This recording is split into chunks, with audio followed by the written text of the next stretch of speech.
चलिए आज के इस एक्सप्लेनर में सीधे उस शानदार विज्ञान की दुनिया में गोता लगाते हैं जो हमारी गगनचुंबी इमारतों और घरों के ठीक नीचे काम कर रहा है।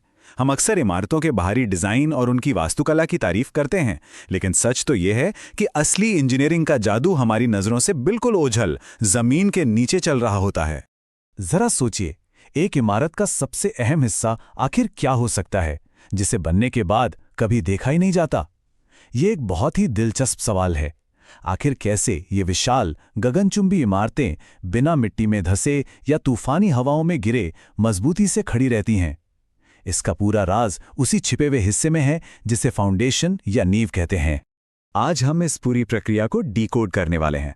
शुरुआत करेंगे इसके उद्देश्य और भार वहन क्षमता से। फिर देखेंगे लोड बियरिंग और फ्रेम स्ट्रक्चर के बीच का फर्क।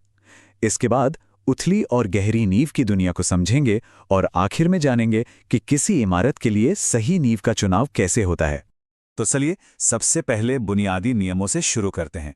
नींव के कंक्रीट के आकार या प्रकार पर जाने से पहले उस फिजिक्स को समझना जरूरी है कि आखिर नींव बनाई ही क्यों जाती है। यहाँ एक बहुत ही महत्वपूर्ण कॉन्सेप्ट आता है, बियरिंग कैपेसिटी या भार वहन क्षमता। असल में इंजीनियर एक सेफ बियरिंग कैपेसिटी निकालते हैं। इसके लिए वे मिट्टी की कुल क्षमता को लेते हैं और उसे 2 से 5 के बीच के एक फैक्टर ऑफ सेफ्टी से भाग देते हैं। ये फैक्टर इस बात पर निर्भर करता है कि इमारत कितनी महत्वपूर्ण है। आसान भाषा में कहें तो ये एक तरह की गणितीय गारंटी है कि मिट्टी उस इमारत का पूरा वजन बिना किसी खतरे के उठा लेगी। अब नींव चाहे जिस भी प्रकार की हो, उसके 4 ऐसे काम हैं जिनसे बिल्कुल भी समझौता नहीं किया जा सकता। पहला, इमारत के वजन को मिट्टी में बराबर और सुरक्षित तरीके से बांटना।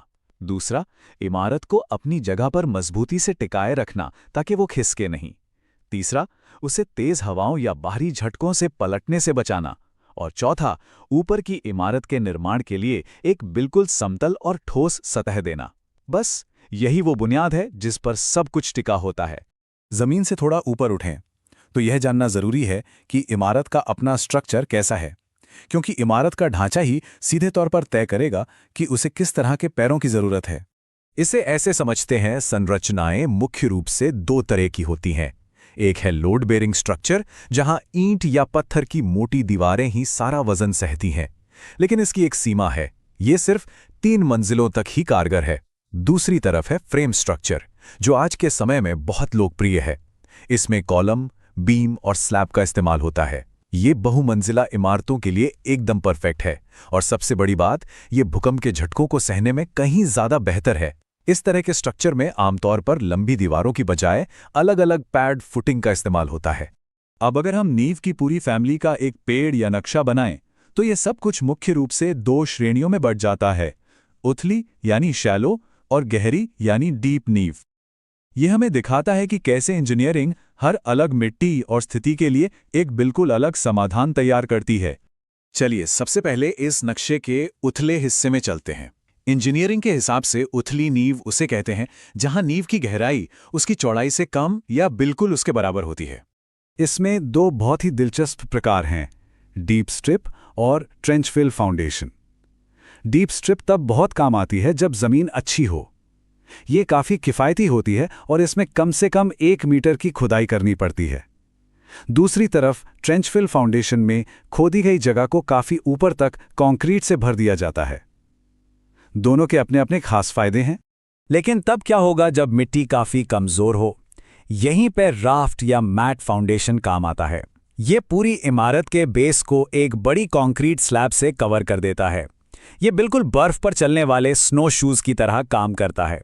जिस तरह स्नो शूज वजन फैलाकर हमें बर्फ में धंसने से बचाता है, वैसे ही ये फाउंडेशन भारी इमारत को कमजोर मिट्टी पर तैरने में मदद करता है ना? कमाल का आइडिया।